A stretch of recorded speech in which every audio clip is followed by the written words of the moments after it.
So my name is Aïda Muluneh. I'm a photographer and a cultural worker based in Addis Ababa, Ethiopia. Some of the work that you see here that's presented is a mix of two collections, but the key thing for me was the collection that's in the boxes, which is called The World is Nine. So the conversation of the world is nine actually comes from my grandmother, who used to always say, the world can never be a perfect 10, that it's always a 9, there's always one component missing. So I found this interesting and basically developed a whole collection in a dedication to my grandmother. And then the larger pieces that you see is from another exhibition called Lucy's Iris, which was basically looking at, Lucy, who was the first upright walking person that was discovered in Ethiopia. So my interpretation was to do a triptych in how I felt about Lucy.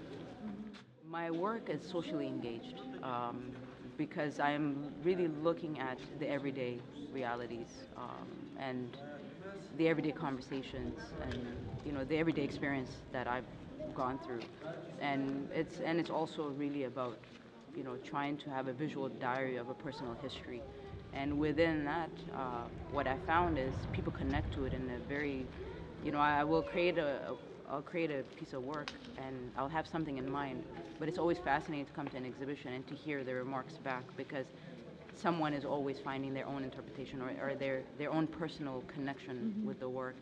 And I feel like as artists, that really should be our goal. Our self-expression should be something that's honest and something that we pursue with love, but at the same time, we should be producing work that someone can connect to, and not something that's very over the top or something that you cannot connect to. So, and in the end, it's just even like, my cousins who are farmers in Ethiopia, that's what I think about when I make my work, because in the end, I want anyone, regardless of geographical location, regardless of education, regardless of class, whatever, that when they see the work, that they leave with something in their mind, that it has provoked them in a very specific way. And this is really my goal in the end, is to just keep producing work that has a bigger impact, and I can transmit specific messages, on bigger platforms and globally at the end. I know it's a provocation, and what I'm trying to provoke is really to break the thinking of what Africa is. So when I work as a journalist, this has always been my main focus. And now that I'm working in the fine art realm, this is again, I continue that same dialogue for me. I feel that these women are really vessels and characters of, what I'm trying to express as far as what I'm experiencing. So in that sense, I feel that, first of all, I think we need to have more conversations on specific issues that we have around women.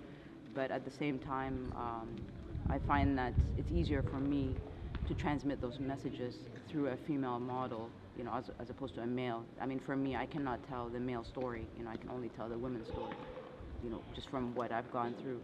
So in that sense, it's just, through these different compositions and so forth, what I'm really trying to explore is these different elements within our daily experiences, as I mentioned, but at the same time, again, to share that, most of our problems, I think, around the world always stems back to the lack of addressing the issues of women. So the Peace City life, what I was really looking at is, we have this, women that are moving from the rural region of Ethiopia into the main city of Addis Ababa.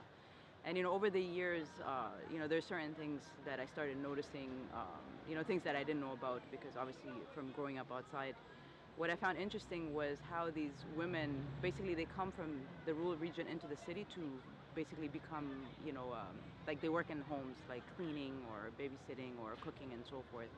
But when you see these girls that come in, the way that they dress changes. Like once they've been there like a few months, a year, you see the change, the shift, that they're becoming modern or, less traditional in their dress code. And through that, I started noticing that a lot of them wear similar clothing or similar styles of what they find attractive. Just as, for example, when you go to New York, there's a fashion that happens, let's say one summer it's wearing like a shirt with a tear on it, so everybody's wearing that. So in that, there's the specific coding that exists amongst the younger women as far as what they wear.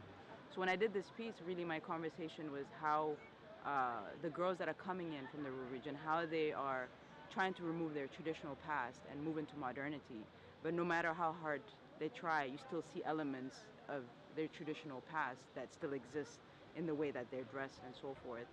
And through that, it's really also, we have this major issue of young women that are going to the Middle East, to work as maids, in different homes and so forth.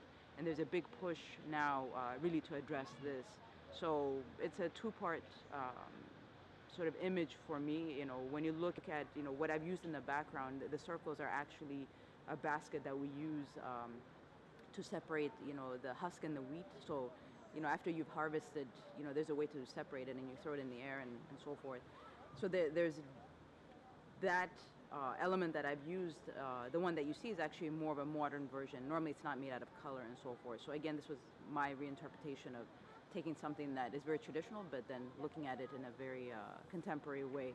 But what I wanted to really address was really the plight of young women who are, in a sense, not forced, but they are pushed into coming into the city. They're pushed into doing specific labor jobs where they should be educated, and this is really the push that's coming from the family, who have basically burdened them with the responsibility of bringing money to the family. So a lot of the girls, they come from the rural, they come into the city, and then they spend some time in the city, get some experience, and then they move into, going to the Middle East, whether it's Qatar or Dubai and so forth, with the assumption by the families that they're going to bring in even more money to the household. But when you look at the situation, what has happened, in the past few years, it really comes down to, a lot of our girls that are being sent to the Middle East are committing suicide, they're, being abused. There's all these layers of issues that have come up.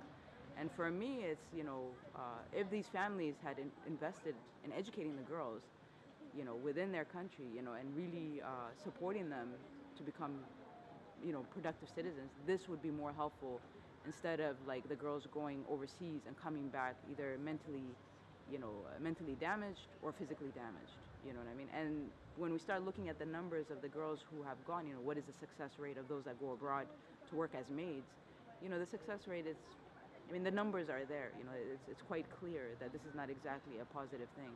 But my interest in that topic, and I've worked on it journalistically, where I went to Beirut and I went to different places looking at, the migrant workers, that sort of motivated me into creating this one piece, sort of this conversation, which is looking at, coding of, this transition that's happening in Ethiopia from being from a very traditional culture moving into this modernity. But in the same time, it's a morphed modernity. It's not a holistic modernity, in my opinion, because we're obviously consuming all these, globalization is coming in, but we haven't had this conversation of how it relates to our past and to our history and what have you.